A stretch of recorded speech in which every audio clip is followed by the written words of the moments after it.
तर नमस्कार मंडळी, स्वागत आहे तुमचं स्वराज रेसिपी यूट्यूब चॅनलवरती. तर झालं काय, स्वराजच्या पप्पांनी मस्त बाजारातून वांगी आणले होते. म्हटलं चला बोंबील वांग्याची भाजी आज आपण करूनच बघूया. तर सर्वप्रथम मी काय केलं, 2 कांदे भाजून घेतले, नंतर खोबरं भाजून घेतलं, नंतर मसाला काढला. मसाल्यामध्ये मी मिरची, हिरवी कोथिंबीर, लसूण आणि भाजलेला कांदा, भाजलेलं खोबरं हे सर्व वाटण मी तयार केलं आणि नंतर ते मिक्सरला काढलं. मिक्सरला मी ते चांगलं बारीक करून घेतलं. नंतर कढई ठेवली, कढईमध्ये तेल टाकलं, तापू दिली, चांगली तापू दिली, त्यामध्ये तेल टाकलं.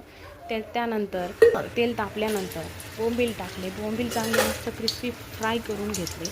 फ्राय करून घेतल्यानंतर त्यामध्ये मी टमाटर टाकले. टमाटर टाकल्यानंतर टमाटा पण चांगला फ्राय करून घेतला.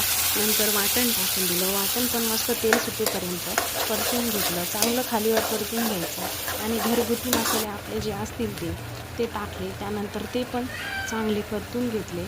त्यानंतर त्याला पण चांगलं तेल सुटेपर्यंत खालीवर करून घ्यायचं, मस्त परतून घ्यायचं. नंतर चांगला मसाला भाजून द्यायचा आणि छान मस्त चव येण्यासाठी थोडंसं चवीनुसार मीठ टाकायचं आणि नंतर वांगे सोडायचे त्यामध्ये आणि ते पण चांगले खालीवर परतून घ्यायचे. मस्त वाफ बसेपर्यंत त्याला छान असं आणि आतमध्ये मसाला बसेपर्यंत त्याला परतून घ्यायचं. नंतर झाकण ठेवायचं, चांगले उकळी आणि खायला घ्यायचं. चला मग लवकर चॅनलला सबस्क्राईब करा,